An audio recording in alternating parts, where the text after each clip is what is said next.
महाराष्ट्र शासन व इतर बांधकाम कामगार कल्याणकारी महामंडळाद्वारे बांधकाम कामगारांच्या सर्वांगीण विकासासाठी 28 योजना जाहीर केल्या।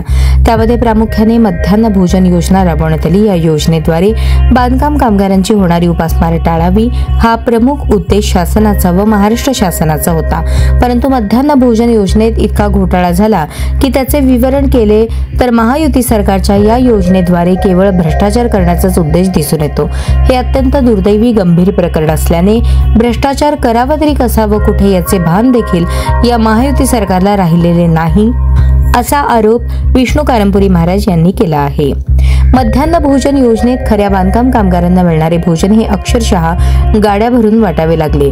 महाराष्ट्रातील प्रत्येक शहरामध्ये ज्याप्रमाणे एखादी वस्तू विक्री करताना कशा पद्धतीने जाहिरात करून रस्त्यावर गल्ली बोळात फिरावे लागते, तशा पद्धतीचे मध्यान्ह भोजन घ्या, मध्यान्ह भोजन घ्या, मोफत भोजन घ्या असे फिरले तरी कोणीही भोजन घेण्यास तयार नव्हते।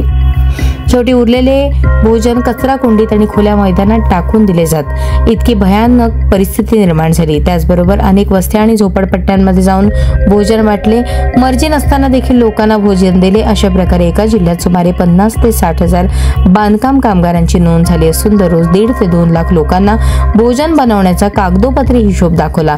प्रत्यक्षात मात्र गरीब कामगारांना मध्यान्ह भोजन मिळाले नाही किंवा कामगारांनी घेतले नाही।